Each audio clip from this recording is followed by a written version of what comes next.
आप सभी को नमस्कार। जय जिनेंद्र। मैं जैन समाज से नहीं हूं तो मुझे बहुत पता नहीं है कि कैसे बोला जाता है उस समाज में। जब आपने शुरुआत की मंत्र की तो मैं खड़ा तो हो गया सबके साथ। मुझे एक दो पंक्तियों की बात समझ में आई कि जूते उतारने होते हैं, तो मैंने तुरंत उतार दिए जूते। लेकिन मैं मंत्र सुनता रहता हूँ, लेकिन क्योंकि जैन समाज में कोई रहा नहीं इसलिए थोड़ी सी गुस्ताखी उस समय हुई। जैन धर्म मेरी रुचि का विषय है, और जब मैंने यूपीएससी का अपना लास्ट अटेम्प्ट दिया तो क्योंकि फिलॉसफी मेरा विषय था यूपीएससी में, तो उसमें एक स्वाभाविक सा सवाल ये होता है कि आपको कौन सी फिलॉसफी सबसे ज्यादा पसंद है। तो तैयारी करते हुए मैंने खूब सोचा कि मैं इस सवाल के जवाब में क्या जवाब दूंगा। वेस्टर्न फिलॉसफी में कई फिलोसफर्स मुझे प्रिय रहे। कांट एक बड़ा अच्छा फिलोसफर है, तो मैंने सोचा कि मैं उसका नाम बोल दूंगा हमेशा आराम से।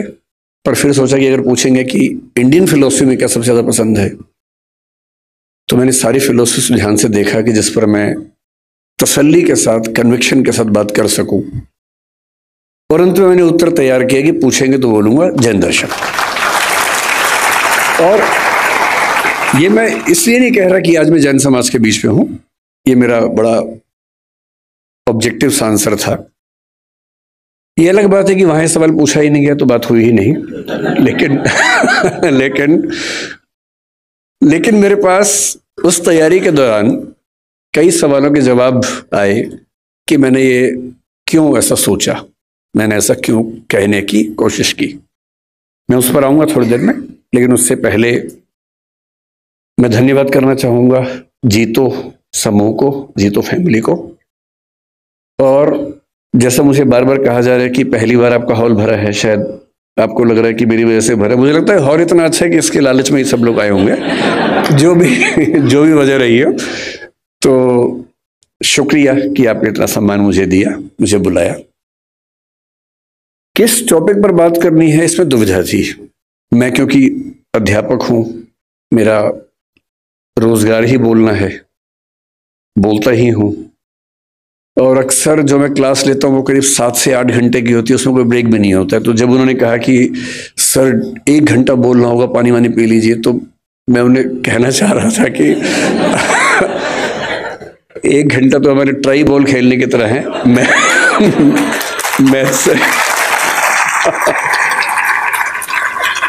मैच तो शुरू उसके बाद होता है हमारा।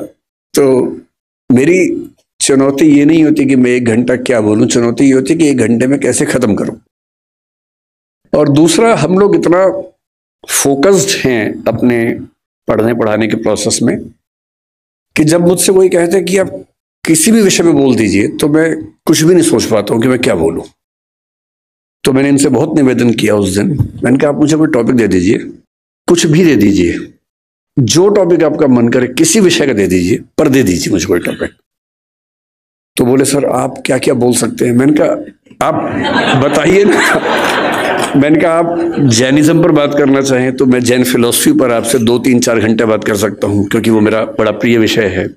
स्यादवाद पर, अनेकांतवाद पर, मैं पंचव्रत पर, महाव्रत पर, अणुव्रत पर, जिस पर आप बात करना चाहें, इनमें से किसी भी विषय पर आप 2 घंटे बुलवा लीजिए, बोल दूंगा। पर्यूषण मेरा बहुत प्रिय विषय है, जिसको मैंने क्षमा वाणी के बारे में मैंने 10 साल पहले का लिखा था फेसबुक पे, तब मैं फेसबुक पे एक्टिव था, तो नहीं हूं, कि अगर मुझे दुनिया के सारे धर्मों को मिला के एक धर्म बनाने का मौका मिल जाए कभी, तो मैं जैन धर्म की एक चीज जरूर उसमें शामिल करूंगा, और वो है उसका क्षमावाणी पर्व। और वो इसलिए करूंगा कि बात आज की नहीं है, बात किसी भी दौर की है, आज की ज्यादा है। हम सब इतने व्यस्त हैं कि हम जिनसे जुड़े हैं, जो नजदीकी लोग हैं, दोस्त हैं, रिश्तेदार हैं, हमें पता भी नहीं चलता कब हमारे मुंह से कुछ ऐसा निकलता है कि उनको बुरा लग जाता है। यह भी हो सकता है कि हमारी नीयत एकदम ठीक रही हो, हमने सोच समझ के ना ही बोला हो, पर किसी खास कॉन्टेक्स्ट में किसी खास व्यक्ति ने मेरी किस बात को किस रूप में लिया, ये तो मुझे नहीं पता। कई बार ऐसा होता है कि मैंने अपनी ओर से कुछ गलत नहीं किया, पर सामने वाला मुझसे नाराज है, मुंह फुला के बैठा है, मुझे पता भी नहीं है। पता हो तो मैं उससे माफी मांग भी लूं, मुझे पता ही नहीं है, वो कहेगा भी नहीं, उसका भी गुरूर है, सम्मान है, आत्मसम्मान है, कैसे कहे, कैसे खुद याद दिलाए कि तुमने एक बार ऐसा कह दिया था तो मैं नाराज हूं। तो जब मैंने सुना कि मेरे मेरे बहुत सारे दोस्त जैन परिवारों से आते हैं, उनमें से एक ने 8-10 साल पहले जब मुझे पहली बार व्हाट्सएप पे भेजा मिच्छामी दुक्कड़म, तो मुझे लगा पता नहीं क्या स्पेलिंग मिस्टेक तो नहीं, क्या लिखा है। और उसके आगे लिखा उसने कि यदि पिछले 1 साल में मुझसे कोई भूल हुई हो, त्रुटि हुई हो, तो मैं उसके लिए माफी चाहता हूं। मुझे लगा क्या हो गया इसको, सब तो ठीक ही था। तो क्योंकि मेरा बड़ा अच्छा दोस्त है, मैंने कहा जाओ माफ किया। कोई बात नहीं। फिर मैंने उससे पूछा, मैंने कहा क्या मामला क्या है, तब उसने बताया। मैंने जैन फिलॉसफी पढ़ी हुई थी, पर ये संयोग से फिलॉसफी के हिस्से में नहीं था, पाठ्यक्रम में, किताबों में नहीं था। तो जब मैंने सुना कि साल में एक ऐसा दिन है जब आपको बिना किसी वजह के माफी मांग लेनी है, कि शायद कोई गलती हुई हो, नहीं भी हुई तो हम एज्यूम कर लेते कि गलती हुई होगी और मुझे माफ कर दो भाई। मुझे लगा कि किसी समाज के रिश्तों को इंटैक्ट रखने के लिए, बनाए रखने के लिए, ये कितना सुंदर त्योहार है। उस चीज की माफी जो शायद मुझे याद भी नहीं। और अगर सब लोग इतने विनम्र हो जाएं, इतने हम्बल हो जाएं, तो झगड़ा किस बात का है फिर। और अगर यही स्थिति सारे धर्मों में हो जाए, सारे देशों में हो जाए, तो फिर क्यों झगड़ा है। और अगर एक बार पाकिस्तान हमसे मिच्छामी दुक्कड़म कह दे तो दिक्कतें ही खत्म हो जाएंगी। फिर मैंने सोचा मिच्छामी दुक्कड़म कहां से आया। तो मैं, भाषा भी मेरा विषय रहता है, तो मैं समझ गया कि प्राकृत और पाली वाला मामला होगा। जब रिसर्च की तो पता लगा प्राकृत का है। तो संस्कृत के एक शब्द या वाक्यांश से यह बना मिथ्या में दुष्कृतम। मिथ्या का मतलब दर्शन में अलग अलग होता है। शंकराचार्य ने मिथ्या को अलग सेंस में लिया, जैन दर्शन अलग सेंस में लेता है। यहां मिथ्या का मतलब है नॉन कॉन्सिक्वेंशियल, जो निरर्थक हो जाए, बीज रहित हो जाए। तो मिथ्या में दुष्कृतम, जो दुष्कृतम, दुष्कार्य, गलती मुझसे हो गई है वो मिथ्या हो जाए, मैं आपसे ये निवेदन करता हूं। और वही प्राकृत में आते आते मिच्छामी दुक्कड़म हुआ। तो आज जो मुझसे मिस्टेक हुई, मैंने जूते पहन के पहला मंत्र सुन लिया, तो उसके लिए मैं आप सबसे मिच्छामी दुक्कड़म कह देता हूं और उसके बाद यहां से अपनी बात की शुरुआत करता हूं। मैं ज्यादा लंबा बोलने के लिए कुख्यात भी हूं, तो आप मुझे संकेत कर दीजिएगा जब आपको लगे कि काफी हो गया, तो मैं तो मैं वहीं पर अपनी बात रोक दूंगा। तो विषय की जब बात हुई तो मयूर जी ने 2-3 सुझाव दिए। तो ये बोले कि हम सबकी आजकल एक बड़ी दुविधा पेरेंटिंग को लेके है, अपने बच्चों को कैसे संभालें। जब मुझसे कोई कहता ना कि पेरेंटिंग की दुविधा है, बच्चों को कैसे संभालें, मुझे बच्चे भी दिमाग में आते हैं कि पेरेंट्स को कैसे संभालें ये। और मैं जनरली बच्चों के साथ खड़ा होता हूं इस मामले में, पेरेंट्स के साथ में कम खड़ा होता हूं। और मुझे सच में लगता है कि ज्यादा सीखने की जरूरत पेरेंट्स को है, न कि बच्चों को है। और अभी कोटा में जितनी दुर्घटनाएं हुई, तो वहां के एक वरिष्ठ अधिकारी हैं राजस्थान सरकार के, जो कोटा में टीएम भी रह चुके हैं। उन्होंने मुझे फोन किया कि मैं चाहता हूं कि आप भी इस प्रक्रिया में हमारी हेल्प करें बच्चों के लिए। मैंने कहा जिस दिन कहेंगे मैं आ जाऊंगा, जो कहेंगे मैं कर दूंगा, आप बताइए क्या करना है। बोले कोटा में बहुत सारे बच्चे हैं, हम चाह रहे हैं कि उनसे आप बात करें। मैंने कहा एकदम आ जाऊंगा, लेकिन अगर आप मेरी सलाह माने तो उनके पेरेंट्स से बात करवाइए, क्योंकि ये दिक्कत बच्चों की नहीं है, ये दिक्कत पेरेंट्स की है। तो उसके बाद से वो प्रोग्राम बन नहीं पाया, क्योंकि पेरेंट्स को बुलाना भी आसान काम नहीं है। बच्चों को तो घेर घार के बिठा सकते हैं, पेरेंट्स को आप कैसे बुलाएं। लेकिन फिर पेरेंट्स की बात होते होते बात हुई कि थोड़ा सा बिजनेस इथिक्स से बात करेंगे, थोड़ा सा सुयश जी की विशेष इच्छा थी कि एम्पैथी पर बात करें, जो आजकल समाज में कम हो रही है। तो अंत में यह हुआ कि सर आप बस आ जाइए, इन्हीं सबका मिला जुला के हलवा बना दीजिएगा, और बेसिकली हम आपको सुनना चाह रहे हैं, और कोई खास टॉपिक से मतलब है नहीं, बस आप आ जाइए और कुछ कुछ बातें अच्छी अच्छी कर लीजिए, बस इतना ही पर्पज है। तो फिर मैं उसी इरादे से आया हूं। तो मैं शुरुआत पेरेंटिंग से कुछ बातों से करूंगा, उसी में एम्पैथी का जिक्र भी कर लेंगे। थोड़ा सा मौका मिला तो मयूर जी का फेवरेट विषय बिजनेस एथिक्स है, मौका मिलेगा तो उसको भी बीच में डिस्कस कर लेंगे। मैं क्योंकि अध्यापक हूं और बच्चों से बात ज्यादा करता हूं, अक्सर मैं जब क्लास लेता हूं तो बच्चों की संख्या अच्छी खासी होती है और ये बहुत चुनौती होती है कि उनको 3 घंटे, 6 घंटे, 8 घंटे बिठा के रखना। हमारी क्लासेस में बच्चों को ये छूट है कि वो जब चाहे उठ के जा सकते हैं। मेरी क्लास में विशेष रूप से और भी छूट है, वो सो भी सकते हैं क्लास में, मैं उनको कभी नहीं रोकता हूं। इतना ही कहता हूं कि नींद आए तो कोने वाली कुर्सी पर चले जाए ताकि दीवार पे सिर लगे तो ज्यादा चोट ना आए, ऐसे सिर पे झटका आ सकता है। वो मेरी क्लास में खा भी सकते हैं। मैं खुल के बोलता हूँ कि मेरी क्लास में आपको बिल्कुल नहीं सोचना है, खाने का मन करे खाते रहो, नींद आए सो जाओ, उठने का मन करे उठ के चले जाओ, मुझे कहीं कोई दिक्कत नहीं है। अगर आप मेरी क्लास में उठ पा रहे हैं, खा पा रहे हैं, तो ये मेरा फेलियर है, आपका नहीं है कि मैं आपको रोक नहीं पा रहा हूं। तो इसी बहाने मुझे फीडबैक भी मिलता रहता है कि मैं कैसा पढ़ा रहा हूं। तो आप लोग अपना हरकतें करते रहिए और मैं अपना काम करता रहूंगा।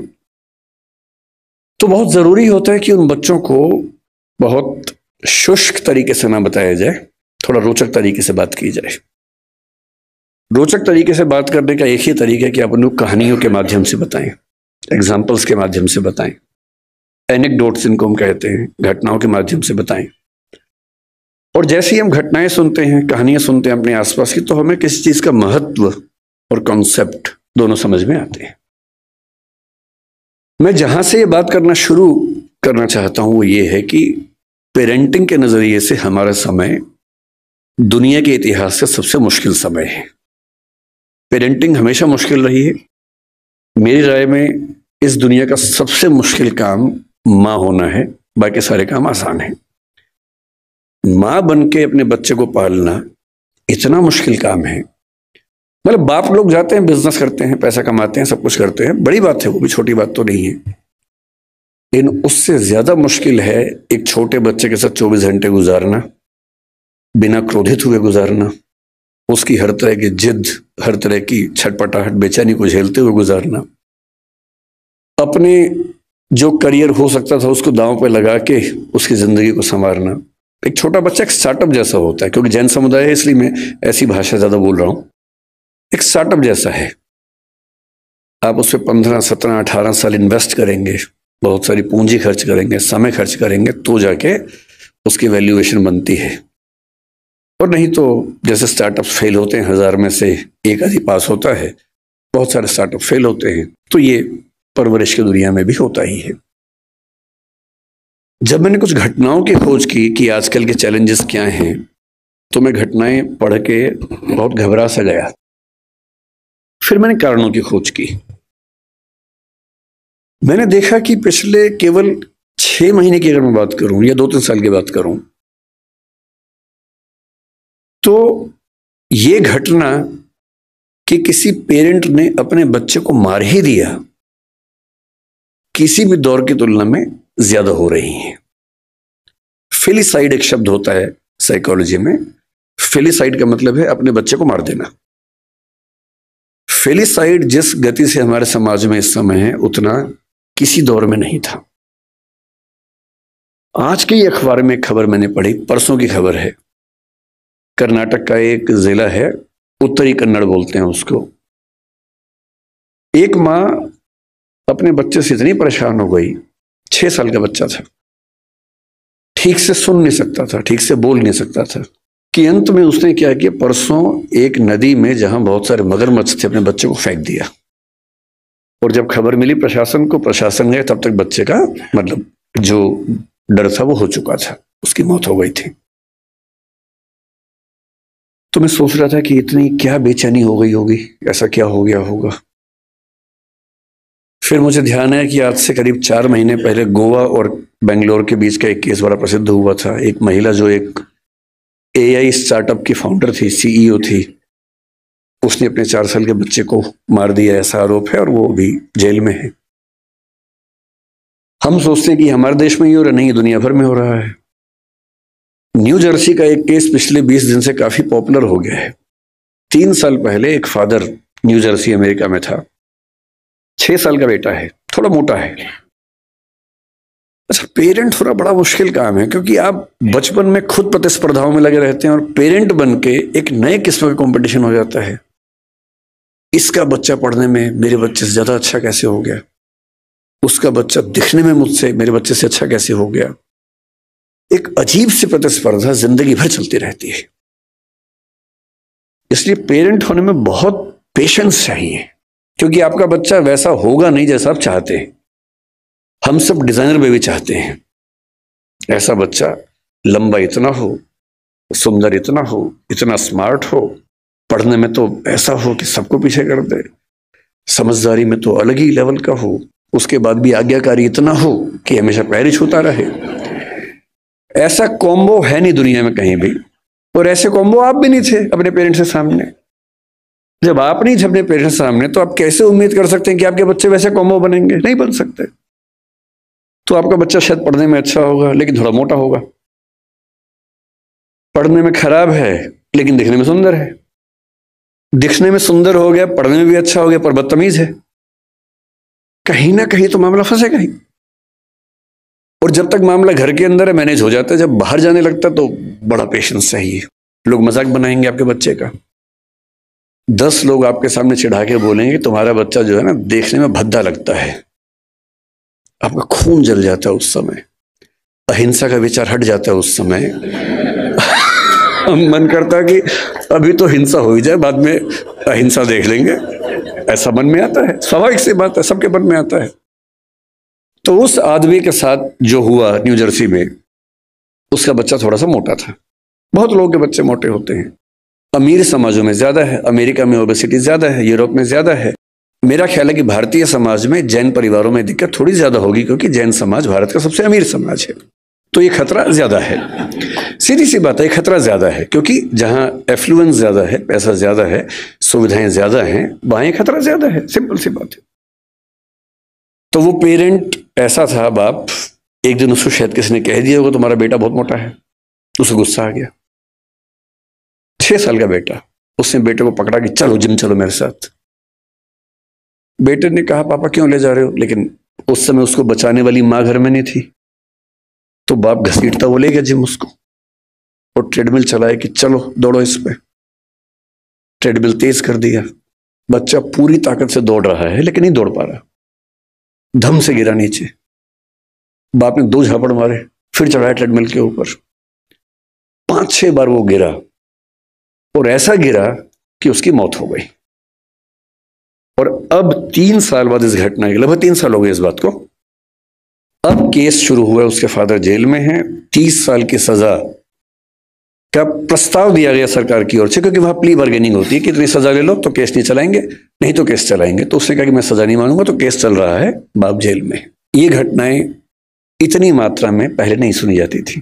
पहले किसी माँ का अपने बच्चे को मारना केवल एक स्थिति में होता था कि माँ अविवाहित है, वो ऐसी स्थिति में फंस गई है कि कुछ कर नहीं सकती है, उसके लिए जिंदा रहना मुश्किल है, तब भी वो मारती नहीं थी, कहीं छोड़ देती थी, भाग जाती थी। ऐसी ये घटना में कबीरदास का इतिहास हम पढ़ते हैं। यहूदियों के जो प्रवर्तक हैं हजरत मूसा, उनका इतिहास भी ऐसा है। उनकी माँ ने भी उनको इस तरह से एक नदी के पास छोड़ा था, और फिर वहां से जो राज परिवार था उसने उसको अपना लिया था। ये घटनाएं बढ़ रही हैं, इसका मतलब पेरेंट्स का जो पेशेंस का लेवल है वो दुनिया के इतिहास का सबसे कम इस समय हो चुका है। एक तरफा नहीं है, ये बच्चों की साइड से भी है। अगर आप बच्चों का मनोविज्ञान देखेंगे तो वो भी बहुत अच्छे सिम्टम्स नहीं आ रहे हैं इस समय। अभी 2-3 महीने पहले बेंगलोर में घटना घटी है। 14 साल का एक बच्चा, 15 साल का उसका भाई, 2 भाई हैं। 14 साल के बच्चे ने अपने माँ बाप दोनों की हत्या कर दी। एक बहुत बड़ा बोल्डर उनके ऊपर फेंका, बाप के ऊपर। पिता को मारना चाह रहा था, माँ दुर्भाग्य से क्योंकि साथ में थी उसकी मौत हो गई। और फिर पूछा गया कि ऐसा क्यों किया भाई तुमने? उसने जो कहा वो हम सबके लिए बहुत जरूरी है। उसने कहा पिछले कुछ समय से मुझे और मेरे भाई को एलर्जी हुई, उस एलर्जी की वजह से हमारी त्वचा कहीं कहीं जल गई, काली हो गई। और रोज हमारे पापा बोलते थे, मतलब गालियां देते थे कि तुम कितने भद्दे दिखते हो, बदसूरत दिखते हो, क्या करते हो, बदतमीजी करते हो, कुछ गलत काम करते हो, इसलिए ऐसा हो गया है। और उसने पुलिस को बताया कि एक तो मैं खुद परेशान कि मेरे साथ ये क्या हो रहा है, और जब मैं घर आता था इस उम्मीद में कि घर पे कम से कम घर पे तो लोग मुझे समझेंगे, वहां तो प्रेम मिलेगा, वहां तो अनकंडीशनल तरीके से मुझसे बात होगी, वहां भी गालियां पड़ती थी, रोज गालियां सुनता था। और एक दिन जब गालियां बहुत ज्यादा हो गई, नहीं झेल पाया, तो मैंने कदम उठाया और मुझे इस वक्त का कोई अफसोस नहीं। ऐसी घटना है। 14 साल का बच्चा है सिर्फ। आप इंटरनेट पे केवल एक चीज सर्च करके देखिए कि ऐसी माताएं या पिता बूढ़े जिनको बच्चों ने घर से बाहर निकाल दिया हो। मैंने यूं ही परसों नेट पर सर्च किया, old age parents who have been thrown out by their children from the home. मुझे लगा एक आध घटना सामने आएगी, कुछ पता पढ़ूंगा उसके बारे में। इंटरनेट के कई पेजेस भर गए, घटनाएं खत्म नहीं हो रही थी। और जो मोस्ट रिसेंट घटनाएं थी उनमें से एक थी बंगाल की, एक ऐसी औरत जिसका पति मर गया, 90 साल की है, 7 बच्चे हैं। 7 बच्चे उन घरों में रहते हैं जो उस महिला के पति ने और उसने मिलकर बनाए थे। और 7 बच्चों ने अपनी मां को घर से बाहर निकाल दिया जिस जगह में रहती थी। बारासात की घटना है। बारासात एक जगह है बंगाल में, वहां की घटना है। अब मां घर में है, कैसे निकाले? किराए पर एक टीम को हायर किया, बदमाशों की टीम को। वो आई, मां को उठाया, रात को लेके गई और कहीं फेंक के आ गए, सिर्फ इसलिए कि इस बुढ़िया का झंझट कौन उठाए। जब ऐसी घटनाएं आप भी पढ़ते ही होंगे अखबारों में, मैं भी पढ़ता हूं। और जब जब ऐसी घटनाएं हमारे सामने आती हैं तो हमें बहुत केयरफुल हो जाना चाहिए कि कुछ ऐसा हो रहा है जो ठीक नहीं है। और ये मामला ये कह के टाल देना कि बच्चे आजकल ठीक नहीं हैं, ये पेरेंट्स का सबसे आसान सेफ मैसेज है कि आजकल के बच्चे ठीक नहीं हैं। हमें समझना चाहिए कि ये मामला बच्चों से ज्यादा पेरेंट्स के लिए महत्वपूर्ण है कि उनसे कहीं कोई ऐसी गलती तो नहीं हो रही कि ऐसी घटनाएं हमारे समाज में ज्यादा हो रही हैं। तो मैं भी एक पेरेंट हूं। पेरेंटिंग पर बोलने का बहुत हक मुझे नहीं है क्योंकि मैं ऐसा कोई 30 मार का पेरेंट नहीं हूं। मेरा बच्चा भी बड़ा साधारण सा है, सामान्य सा बच्चा है। पर मुझे एक बात का सुकून है, मैं उसकी साधारणता को बहुत एंजॉय करता हूं, मुझे बड़ी खुशी होती है। और जो सबसे अच्छा बाप मुझे लगा पिछले 10-20 साल में इस समाज में, सबसे अच्छा बाप, वो मध्य प्रदेश के सागर में रहता है, एक कॉन्ट्रैक्टर है। 2018 में एक खबर पड़ी, मैं पढ़ के दिन भर खुश रहा उस खबर को पढ़ने के बाद। उसका बच्चा 10वीं क्लास में फेल हो गया। अब हम सबके बच्चे फेल होते हैं कहीं ना कहीं। हाँ, पूरी क्लास में फेल नहीं होता, एक सब्जेक्ट में फेल हुआ, कहीं नंबर कम आ गए, ये सब होता ही हमारे साथ, कौन सी खास बात इसमें है। पर हम सब छिपाने में लग जाते हैं। हम सब बच्चों पर दबाव बना बना के उनको कोटा भेजते हैं और फिर हम खबरें पढ़ते हैं कि एक साल में 25-30 बच्चों ने सुसाइड कर लिया क्योंकि वो दबाव झेल नहीं पाए सफलता का। उस बाप को बड़ी चिंता हो गई कि मेरा बच्चा फेल हुआ है, उसके आसपास के बच्चे चिढ़ाएंगे, उन बच्चों के पेरेंट्स चिढ़ाएंगे, बुलिंग होगी, इस बच्चे पर दबाव ना हो जाए। उसने क्या किया, उसी दिन शाम के समय एक बहुत बड़ी पार्टी दी, सबको बुलाया, एक पार्टी है, बताया नहीं क्यों बुलाया, बच्चे को उसमें बुलाया और सबके सामने बोला ये पार्टी इसलिए है कि मेरे बच्चे ने मेहनत की थी, फेल हो गया कोई बात नहीं, मैं एकदम इसके साथ हूं और ये बच्चा मोटिवेशन के साथ अगले साल आपको पास होकर दिखा देगा, डरने की बात नहीं। और मैं दंग रह गया कि कोई बाप इतना सुंदर कैसे हो सकता है, इतना खूबसूरत बाप कि मेरा बच्चा फेल हो गया, मैं तो इसको भी सेलिब्रेट करूंगा। भाई मेरे बच्चे ने मेहनत की थी, नहीं रिजल्ट आया तो क्या हो गया, मैं क्यों एक्स्ट्रा वजह बनूं कि उस बच्चे के डिप्रेशन में जाने की, एंजाइटी में जाने की। और वो खबर पढ़ के मुझे लगा कि ये तो एक फिल्म बनाने लायक खबर है। आजकल मैं खबरें पढ़ता हूं तो मुझे वो भी दिमाग में आने लग गया कि फिल्म किस, क्योंकि पिछले कुछ साल मेरा वैसा एक्सपीरियंस भी रहा इस फिल्म के स्क्रिप्ट लिखने के दौरान। ट्रेनिंग ऐसी हुई कि अब हम खबर पढ़ते सोचते कि फिल्म में कैसे सेट होगा, कैसे फिल्म में ला सकते हैं इस बात को। अच्छी खबरें भी है, लेकिन बुरी खबरों का अनुपात थोड़ा सा बढ़ा है। और तब मैं सोचने पर मजबूर होता हूं कि क्या ऐसी वजह है। ये तो बहुत आसान बात है कि मैं कहूं कि जो बात हमारे जमाने में थी वो आज के जमाने में नहीं है। अरे हमारे जमाने के बच्चे जैसे होते थे आज के जमाने के नहीं होते। ये तो बात हर बूढ़ा आदमी बोलता अपने बच्चों को।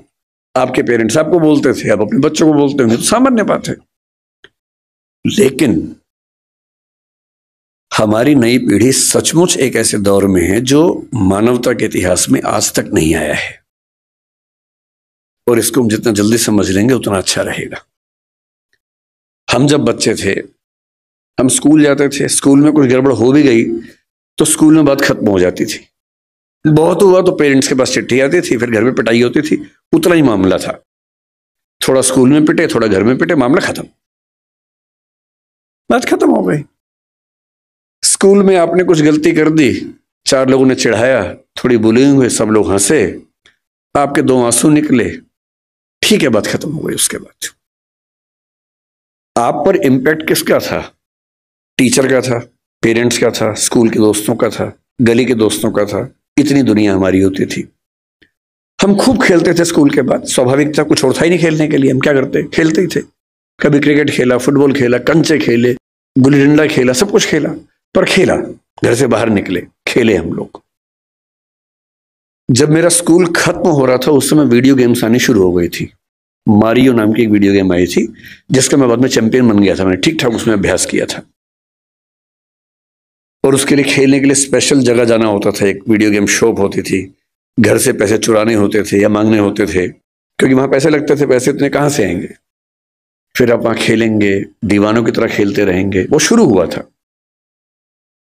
आज के बच्चों की जो हालत है, मुझे क्योंकि ऐसे बहुत सारे पेरेंट्स मिलते हैं, बहुत सारे बच्चे भी मिलते हैं।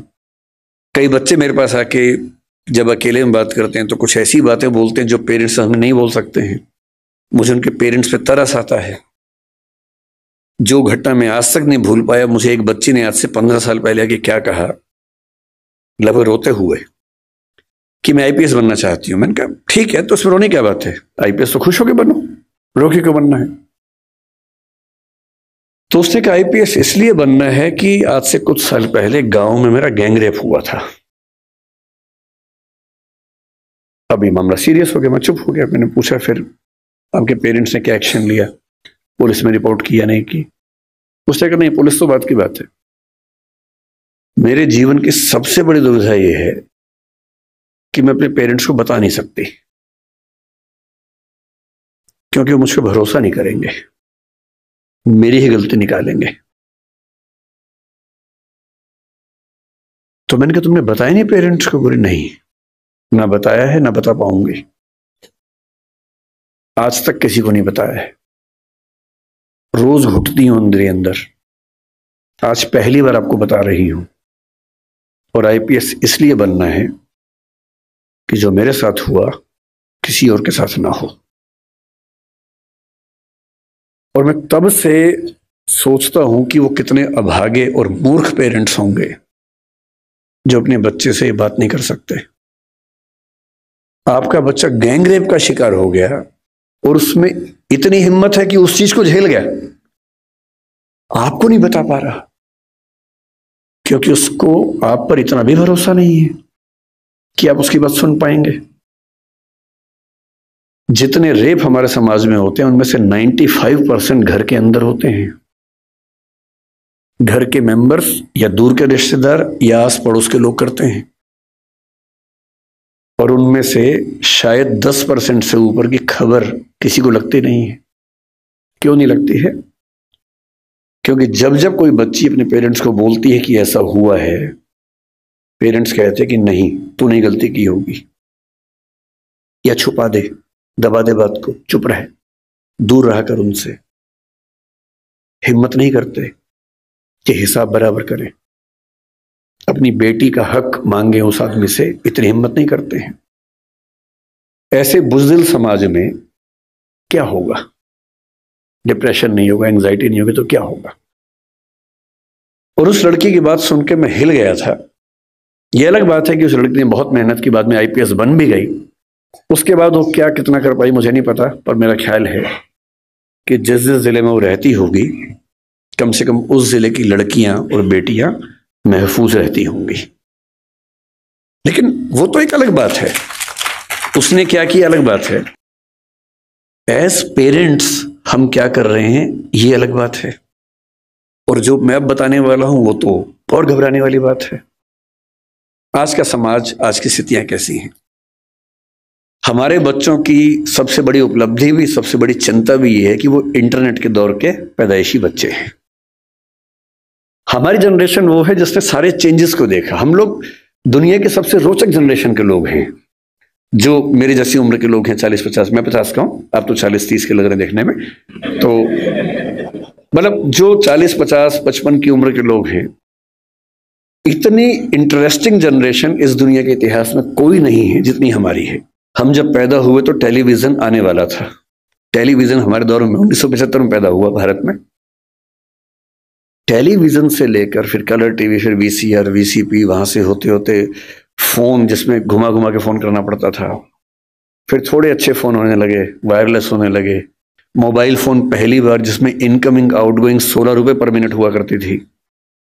वो ऐसे फोन बटन वाले जिनसे आप कील भी ठोक सकते हैं, ऐसे फोन हुआ करते थे। कितने साल के बाद पहली बार स्मार्टफोन आने शुरू हुए, फिर पता लगा कि फेसबुक भी कुछ होता है, फिर पता लगा व्हाट्सएप भी कुछ होता है, फिर पता लगा कि रोबोटिक्स भी होने लग गया है, फिर पता लगा आर्टिफिशियल इंटेलिजेंस भी होने लगी है।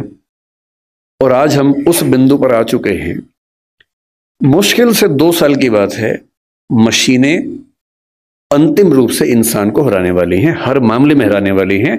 जो जो खुशफहमी हम सबको हैं वो सब खत्म होने वाली बहुत जल्दी, मैक्सिमम 2 साल का समय है। अभी एआई आ गई है। जिस दिन एजीआई ठीक से आ गई, एजीआई का मतलब है आर्टिफिशियल जनरल इंटेलिजेंस, और एआई की दुनिया के सबसे बड़े धुरंधर सैम ऑल्टमैन ने कल ही एक इंटरव्यू दिया, कल या परसों में, और कहा है कि चैट जीपीटी 4, जिसको आप बहुत बड़ा समझ रहे हैं कि कमाल हो गया है, वो अगले 2 साल बाद हास्यास्पद मानी जाएगी। वो प्रिमिटिव किस्म की टेक्नोलॉजी है, इतनी हास्यास्पद मानी जाएगी कि इतना भद्दा काम भी क्या हमने किया था कभी। और आज हम चैट जीपीटी को देख के दंग रह जाते हैं। कुछ भी करना हो, फोटो बनानी हो, वीडियो बनाना हो, रिसर्च करनी हो, कुछ भी करना हो, आप चैट जीपीटी को ठीक से प्रॉम्प्ट दीजिए। मतलब मैंने कई बार ऐसा करके देखा। एक विषय पर रिसर्च करनी है, पहले मुझे दिन भर लगता था 24 घंटे रिसर्च करने में, अब 24 सेकंड लगते हैं। वो सब कुछ करके देता है। और आज से 2 साल बाद ये प्रिमिटिव होने वाला है, आदिम होने वाला है। उसके बाद तो पता नहीं क्या होगा। इस दौर में जो बच्चे पैदा हुए, जिनको जेन जी और पता नहीं क्या क्या आजकल हम बोलते हैं, जनरेशन जी है, जनरेशन वाई है, हर 5-7 साल में चेंज हो रही जनरेशन आजकल। ये किस दौर के बच्चे हैं? ये पैदा होते हैं, जैसी माँ थोड़ी परेशान है, बाप परेशान है, खट से उसको मोबाइल फोन दे दिया, या टेलीविजन पे लगा दिया कोई अच्छा सा टीवी चैनल जिसपे वो सब आ रहा है, राइम्स आ रही है, अच्छी अच्छी वीडियो के साथ आ रही है, कार्टून फिल्म आ रही है। और बच्चे को पता लग गया कि एक मेरा बाप है, एक मेरी माँ है, और एक इन दोनों से ज्यादा इंटरेस्टिंग एक और है, ये बड़ा सा, इसमें हमेशा बढ़िया चीजें आती हैं। ये तो कभी कभी गुस्सा करते हैं, ये वाला ज्यादा अच्छा है, तो टीवी पे ज्यादा उसको मजा आने लगता है। अब रात को सो रहे वहां तो टीवी भी नहीं है, तो फिर फोन दे दिया, फिर बच्चा फोन में। कई बच्चे आजकल ऐसे हैं जो किताब जब पहली बार देखते हैं, किताब पे ऐसे ऐसे करते हैं, क्योंकि वो जिस दौर के बच्चे हैं उनको अखबार पे, किताब पे, इतना ही नहीं, दीवार पे ऐसे करने लग जाते हैं, टेबल पे ऐसे करते हैं कि बड़ी क्यों नहीं हो रही टेबल, क्योंकि वो क्या कर रहे हैं, उसी दौर के बच्चे हैं। ये तो मजे की बात है कि अच्छा फोन है, माँ की चिंता कम, बाप की चिंता कम हो गई, फोन दिया, हम मस्त हो गए। लेकिन साथ में और क्या क्या आता है। इन बच्चों का खेलने का मन नहीं करता, क्योंकि इनके पास खेल से ज्यादा रोचक चीजें हैं। मुझे अच्छे से याद है कि हमने पहली बार 5वीं-6ठी क्लास में जाके ऊट पटांग चीजें पढ़नी देखनी शुरू की थी स्कूल में। पहले क्या है, पेरेंट्स हैं घर में, पेरेंट्स के होते हुए हिम्मत नहीं हो सकती, ना दिमाग में कुछ आता था। स्कूल गए, हर स्कूल में क्या होता है, एक आध बच्चा होता है जो नेता होता है क्लास का, जो कहीं कहीं से ज्ञान लेके आता है और सारे बच्चों में डिस्ट्रीब्यूट करता है कि भैया तुम तो बच्चे हो, तुम्हें नहीं पता दुनिया कैसे चल रही है, ये है असली चीजें। तो मुझे याद आता है कि शायद छठी सातवीं क्लास में पहली बार हमारी क्लास का एक छठा हुआ बच्चा था, कुछ किताब लाया था, कुछ फोटो वोटो थी उसमें ऊट पटांग सी, हम सब ने देखी, हम समझ भी नहीं पाए कि ये सब क्या है, पर ये हमें पता लगा कि इसको देखने से आदमी बड़ा माना जाता है, स्मार्ट माना जाता है। लेकिन तब भी क्या था कि एक रिसेस में एक कोने में जाके 2-3 लोग बैठ के देख रहे हैं और जैसे टीचर दूसरी जगह से भागे वापस, और इतना ही एक्सपोजर हमारा हुआ करता था। 12वीं क्लास हो गई, कॉलेज में आ गए, उसके बाद भी वैसा एक्सपोजर नहीं था कि आप बिगड़ने के लिए हमेशा तैयार हैं, ऐसा नहीं है। दुनिया बहुत कंट्रोल्ड किस्म की थी, रेगुलेटेड किस्म की थी। अब इंटरनेट की दुनिया है, आप जितने भी स्मार्ट माता पिता हों, आपके बच्चे आपसे ज्यादा स्मार्ट हैं। और अगर आपको लगता है कि आप इंटरनेट और मोबाइल और डिवाइसेस में उनका मुकाबला कर पाएंगे, तो आप बच्चे हैं, नहीं कर सकते, वो हमारे बस की बात नहीं है, संभव नहीं है। आप टाइप करते हैं मैसेज, एक एक उंगली ऐसे करते हैं, ऐसे करके आपको जैन टाइप करना है, जे, फिर देखा ए कहाँ, AIN, और वो फोन पे ऐसे टाइप करते हैं सामने देखते हुए, और गलत नहीं होता है, एक एक की सही दबाते हैं। आप उनसे मुकाबला करने का सोचते हैं,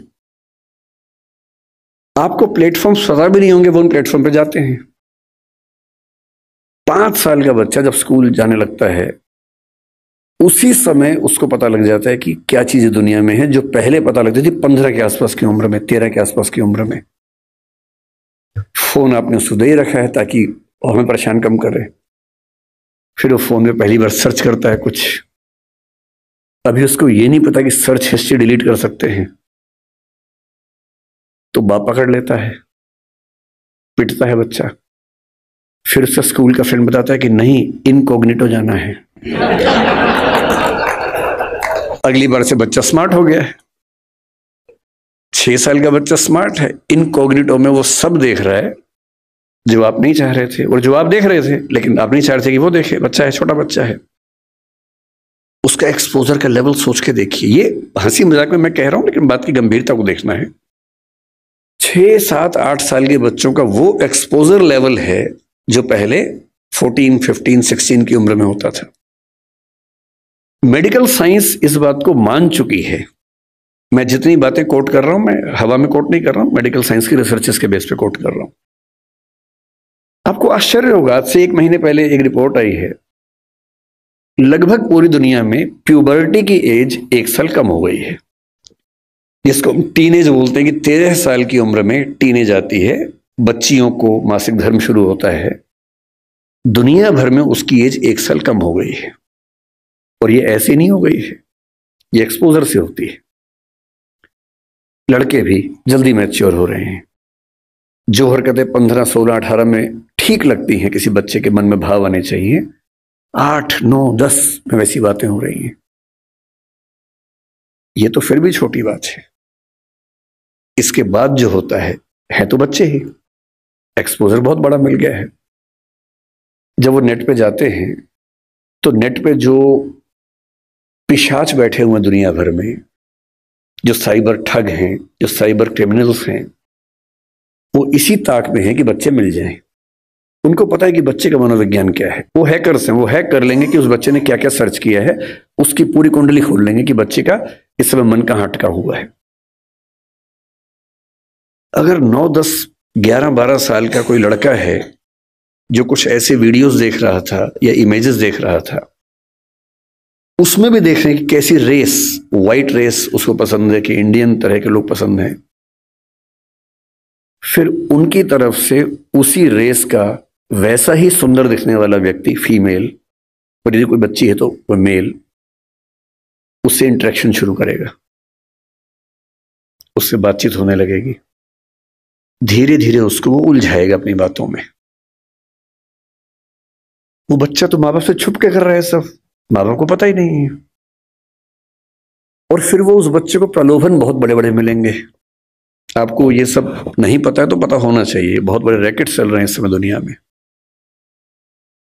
11-12 साल का एक लड़का अपने कमरे में लैपटॉप पे वीडियो चैट कर रहा है, शायद एक ऑस्ट्रेलियन लड़की से जिसकी उम्र 21, 22, 25 साल है, और वो उससे मीठी मीठी बातें कर रही है, और फिर वो उससे कह रही है कि देखो तुम इतने सुंदर हो, मैं तुम्हें देखना चाहती हूं, तुम भी मुझे देखो। फिर वो अपने थोड़े से कपड़े उतारती है, उसको कहती है कि तुम भी ऐसा, वो तो प्रोफेशनल है, तुम भी ऐसा करो। और वो बच्चा जिसको कुछ नहीं पता कि ये दुनिया कैसी है, वो कुछ कर बैठता है, और ये पूरा वीडियो रिकॉर्ड हो रहा है।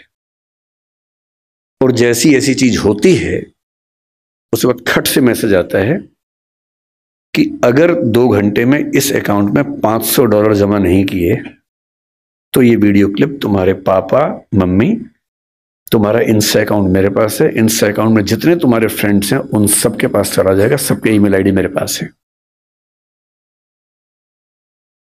इसको बोलते हैं सेक्सटॉर्शन।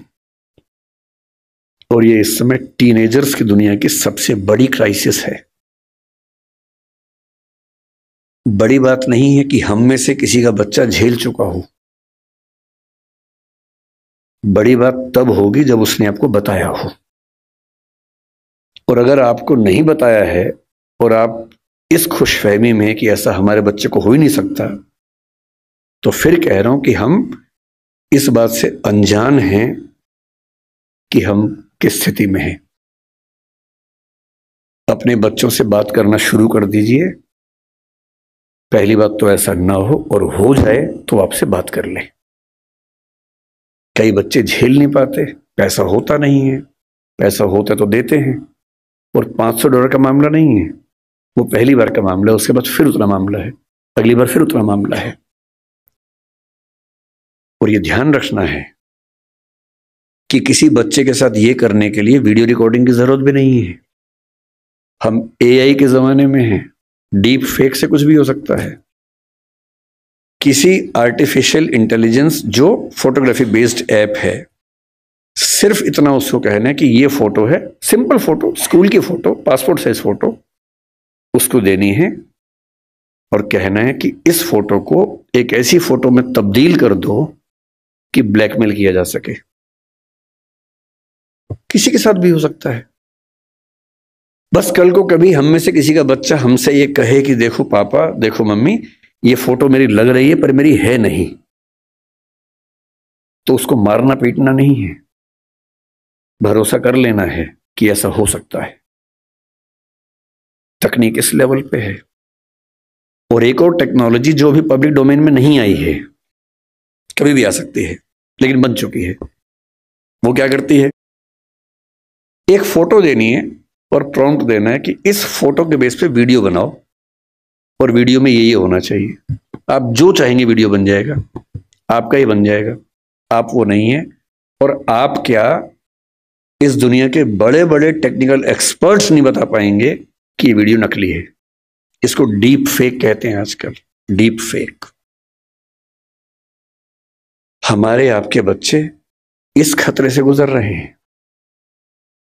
और ये आज नहीं तो कल हम सबके बच्चों को झेलना है। उन सबको समझाने की जरूरत है कि जब किसी से प्रेम भी करते हो, मान लीजिए आजकल बच्चों के प्रेम में क्या होता है, सबसे पहले पासवर्ड शेयर करते हैं कि तू मुझसे प्यार करती है, हाँ तो पासवर्ड दे, तू मुझसे प्यार करता है, हाँ तो पासवर्ड दे। दोनों पासवर्ड देते हैं, फिर एक और आईडी बना लेते हैं अलग से, उसका पासवर्ड दे देते हैं। फिर उसके बाद भरोसा और कायम करना है। फिर रात को 2 बजे जब पेरेंट्स सो चुके हैं, फिर वीडियो कॉल करते हैं। भरोसा करती है, हाँ, तो फिर कपड़े उतार, वीडियो कॉल पे। ये खेल शुरू हो जाता है। अपने बच्चों को समझाना है, दुनिया का कोई भी इंसान कितना भी भरोसेमंद हो, ऐसी गलती ना करे। लड़का हो तो वो भी ना करे, लड़की हो तो वो भी ना करे। और ये हमारी पीढ़ी निकल गई है, हमें नहीं पता कि ये भी खतरे होते हैं। हमारी पीढ़ी में ये सब खतरे थे ही नहीं, हमने कम से कम ये सब नहीं झेला। हमारी पीढ़ी में ये था कि गलती से आप कहीं हैं, नहा रहे हैं, किसी ने देख भी लिया, फोटो नहीं खींच सकता था। फोटो खींचने के लिए फोटोग्राफर बुलाना पड़ता था बाहर से, या तो हर आदमी फोन लेके घूम रहा है। और फोटो अगर खींच गई, अगर आपको भी ऐसी मासूमियत आपके अंदर है कि मैंने फोटो खींच ली, मेरा फोन तो एयरप्लेन मोड पे है, मेरे फोन में ही है, बाहर तो गया ही नहीं, इसको बोलते हैं मासूमियत। अगर आपने फोन में फोटो खींच ली है और डिलीट कर दिया उसको, अगर आपको लगता है डिलीट हो गई, तो ये मासूमियत है। कोई सिंपल सा टेक्निकल एक्सपर्ट जो बहुत ज्यादा पढ़ा लिखा भी नहीं है, 2 मिनट में फोटो बाहर निकाल लेगा, कितनी भी डिलीट करते रहिए अपने फोन से। और एक बार इंटरनेट पर चली गई तो दुनिया की कोई ताकत उसको परपेचुअल मेमोरी से डिलीट नहीं कर सकती। और दुनिया के इतिहास में जब तक दुनिया रहेगी वो फोटो रहेगी, वो वीडियो रहेगा, कोई नहीं छिप पाएगा, कोई बच नहीं पाएगा। और जब बच्चे इस दौर से निकलते हैं उनको एंजाइटी होती है, डिप्रेशन होता है, और उस समय उनको जरूरत होती है किसी ऐसे व्यक्ति की जो उनसे ठीक से बात करे, उनको समझे। अभी 2 महीने पहले एक वेब सीरीज आई है दहाड़ नाम की, अगर नहीं देखी है तो उसको देखिए। वो कई मामलों में अच्छी वेब सीरीज है। मैं उसका प्रचार करने के लिए नहीं आया हूं, तो संयोग से मुझे अच्छी लगी तो बता दिया।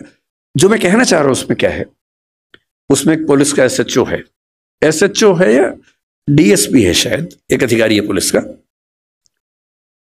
उसी के जुरिसडिक्शन में एक स्कूल में उसका बेटा पढ़ता है, और स्कूल से कंप्लेंट आई कुछ बच्चे एक मोबाइल फोन एक कमरे के अंदर देखते हुए पकड़े गए हैं।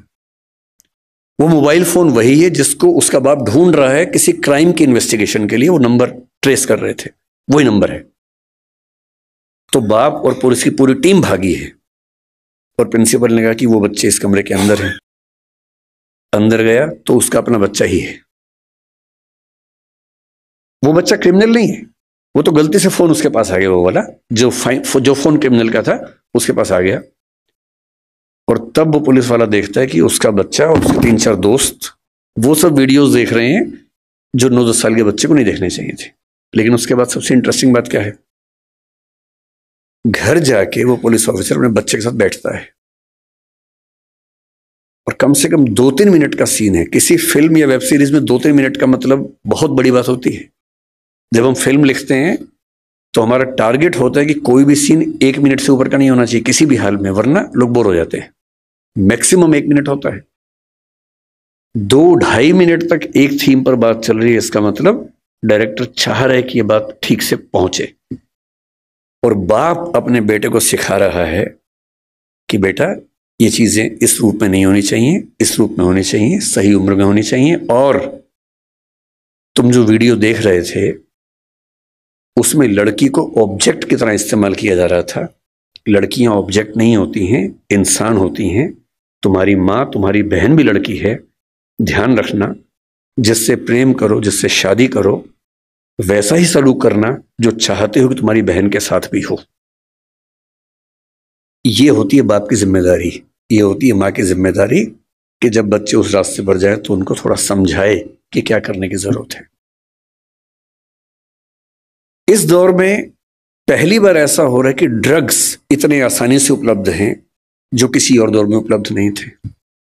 कंपटीशन जितना कभी नहीं था उतना आज है, इसलिए कोटा में ऐसी घटनाएं रोज सुनने को आ रही हैं हमारे सामने।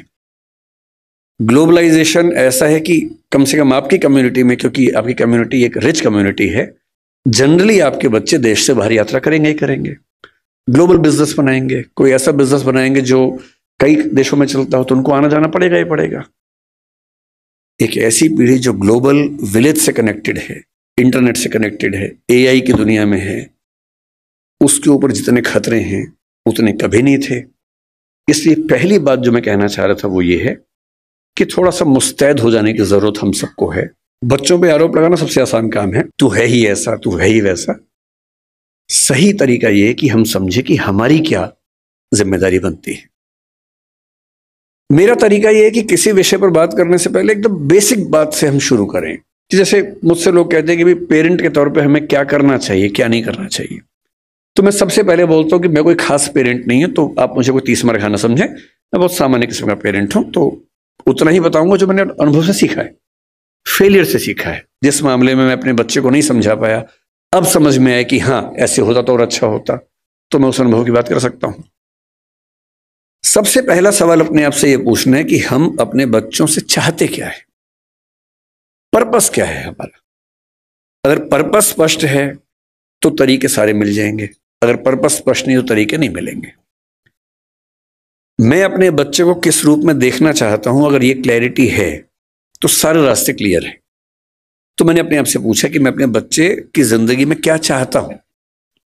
तो मैंने 4-5 एरोज निकाले कि क्या मैं ये चाहता हूं, ये चाहता हूं या ये चाहता हूं।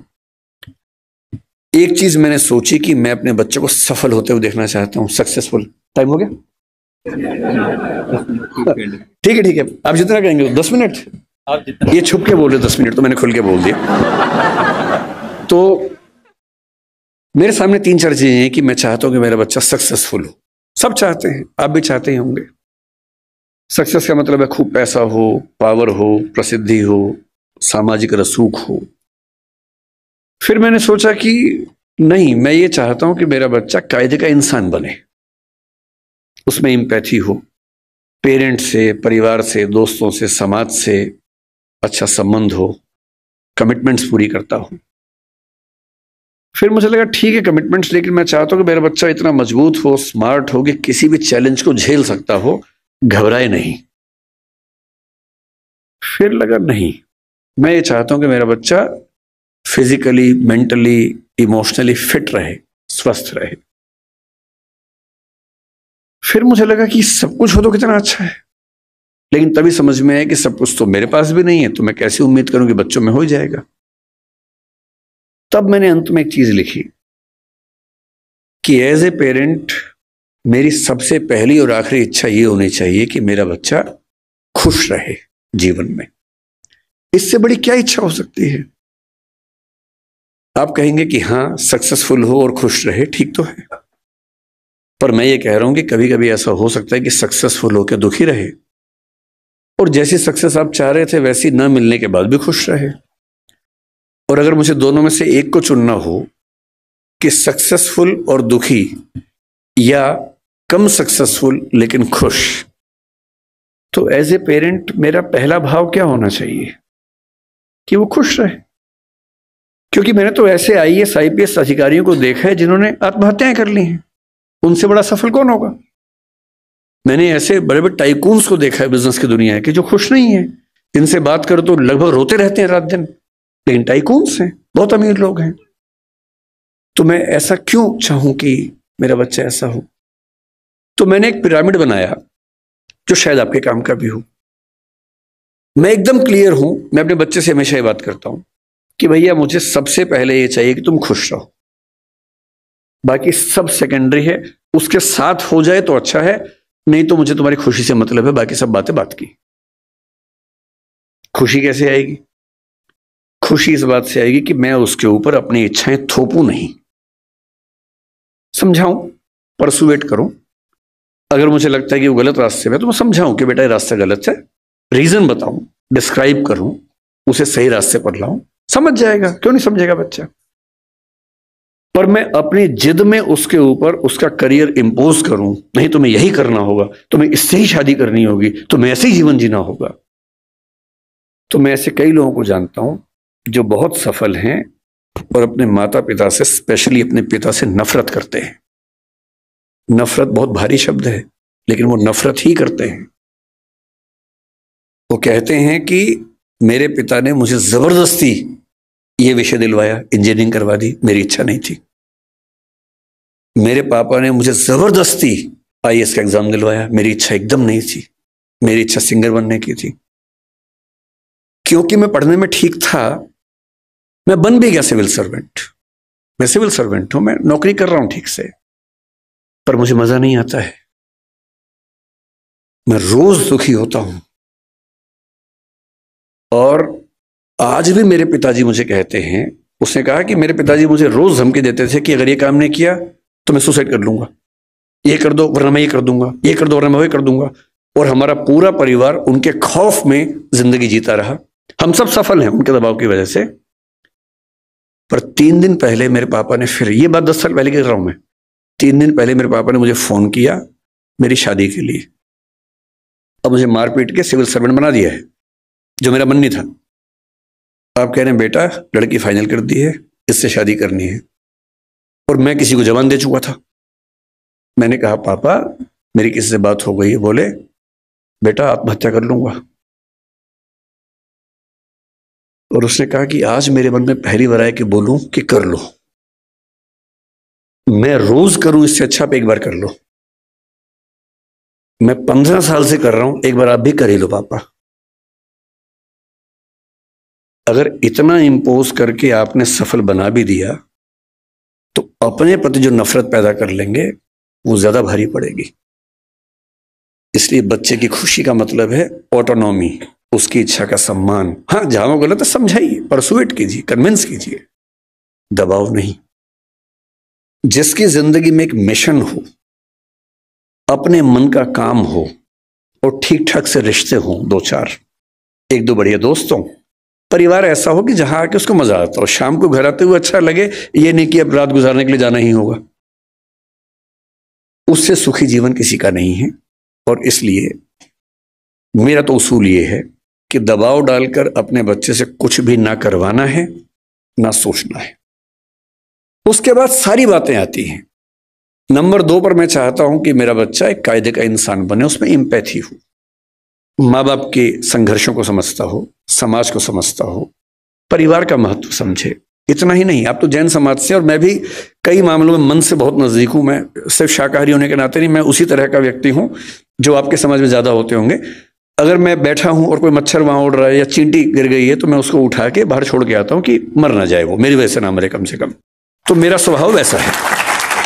और मतलब मुझ पर हंसते भी हैं कई लोग, हमारे परिवारों में इस बात पे हंसते हैं, पर उनके हंसने से मुझे क्यों फर्क पड़ना चाहिए? अगर मैं अपने किसी विचार में पक्का हूं तो हूं।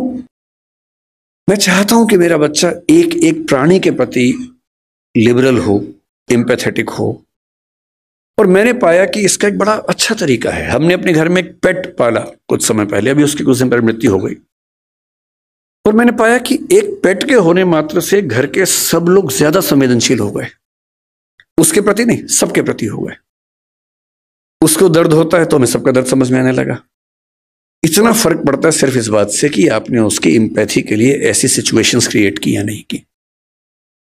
और तीसरी बात, क्योंकि समय पूरा हो गया, मैं सिर्फ इतना कहूंगा, नंबर 3 पर एक ही चीज आती है कि आपका बच्चा स्मार्ट हो, दुनिया को हैंडल कर सकता हो। एकदम रीसेंट एग्जाम्पल 4 दिन पहले का है, आखिरी एग्जाम्पल के बाद खत्म करता हूं। एक बच्ची है जिसने मेरा दिल जीत लिया 3 दिन पहले। उत्तर प्रदेश की 10वीं क्लास की बोर्ड की टॉपर है। उसका नाम है प्राची निगम शायद। उस बच्ची का जो गेटअप है थोड़ा सा अलग है। उसकी थोड़ी सी मूंछ है, हल्की सी दाढ़ी है, जो कि बहुत रेयर बात नहीं है। लड़के और लड़की में उतने अंतर नहीं होते जितने हम सोचते हैं। आजकल हम जब स्टडीज करते हैं जेंडर में, इस बात को समझते हैं। टेस्टोस्टेरोन हार्मोन पुरुषों में भी, महिलाओं में भी। पुरुषों में थोड़ा ज्यादा है, महिलाओं में थोड़ा कम है। और यदि किसी महिला में थोड़ा सा ज्यादा हो जाए तो थोड़ा सा चेहरे पर बाल आ जाते हैं। हार्मोनल थेरेपी करवा लो तो ठीक हो जाता है, इतनी सी बात है। अब उस बच्ची को पढ़ने में बहुत मन लगता है। उत्तर प्रदेश बोर्ड का टॉपर होना मजाक नहीं होता है। उत्तर प्रदेश बोर्ड बहुत मुश्किल बोर्ड होता है। उसकी टॉपर है वो, पर उसे चेहरे पर थोड़े से बाल है। जब उसने टॉप किया उसके इंटरव्यूज आए, और हमारे बदतमीज समाज ने, हमारे गंदे समाज ने उस बच्ची की मेहनत की तारीफ जितनी की, उससे ज्यादा उसके लुक्स को ट्रोल किया, गंदे गंदे कमेंट किए। और सोच के देखिए, 10वीं क्लास का बच्चा जिसकी उम्र 15 साल होगी, जो पढ़ने में इतना डूबा हुआ है कि फर्स्ट रैंक लेके आ रहा पूरे स्टेट में, उसकी मेहनत पर बात नहीं हो रही है। बात हो रही है कि उस लड़की के चेहरे पर बाल कैसे हैं। कैसा भद्दा समाज है हमारा। 2 दिन बाद उसका फिर एक इंटरव्यू आया, और उसने इंटरव्यू में क्या कहा, थोड़ी दुखी आवाज में कहा कि इतनी ट्रोलिंग हुई, मुझे, मेरा मन करता है काश मैं टॉप ना करती। ये हमारे समाज के मुंह पे थप्पड़ है, तेज थप्पड़ है, जो लगना भी चाहिए। लेकिन जो मैं आखिरी बात आपसे कह रहा हूं वो इसके बाद की है। उसके 2 दिन बाद फिर उसका एक इंटरव्यू आया, जो मैंने कल देखा, और उसने कहा कि ट्रोलिंग हुई बहुत, लेकिन मुझे खास फर्क नहीं पड़ रहा, मैं ठीक हूं। इसी बहाने फेमस भी हो गई। और रही बात इसकी, तो ये तो जब चाहूंगी ठीक कर लूंगी, इसमें ऐसी कौन सी बात है। सोशल मीडिया की एंजाइटी हमारे दौर के सबसे बड़े खतरों में से एक है। बच्चे फोटो डालते हैं, लाइक कम आते हैं, एंजाइटी हो जाती है। और ऐसे में किसी बच्चे को लाखों लोग ट्रोल करें और वो कहे कि खास दिक्कत नहीं हुई, तो समझ लीजिए उसके पेरेंट्स ने बहुत कमाल किया होगा कि उनका बच्चा इतना साहसी है, इतने बड़े पैमाने की ट्रोलिंग झेल सकता है। अपने बच्चों को ऐसा बनाने की जरूरत है और ये हम सबके साथ होना है। कल कोई ना कोई हमारी फोटो आएगी बाहर, मैं तो झेल चुका हूँ कई बार, मैं तो अक्सर झेलता हूँ चीज़ों को, सबको झेलनी है। कोई अपनी फोटो आएगी, 4 गालियां पड़ेंगी और हम सबकी नेचर क्या है, 10 तारीफ हमको नजर नहीं आती, एक बुराई हो सारा फोकस वहां चला जाता है, रात दिन परेशान रहते हैं कि ऐसा कैसे हो गया, नींद उड़ जाती है। और ऐसे में राष्ट्रीय स्तर की ट्रोलिंग को 10वीं का बच्चा झेल ले तो मान लीजिए कि ये पेरेंटिंग है जो उनके पेरेंट्स ने की है। तो इतने कम समय में ज्यादा बोल नहीं पाता हूं, लेकिन अब क्योंकि है ही नहीं समय तो क्या करें, तो इस बात को मैं यहीं विराम दूंगा। मैं आपके बिजनेस से बात नहीं कर पाया क्योंकि मुझे समय का होश नहीं रहता है। बहुत बहुत धन्यवाद, आप लोगों ने मुझे आमंत्रित किया, बहुत बहुत शुक्रिया।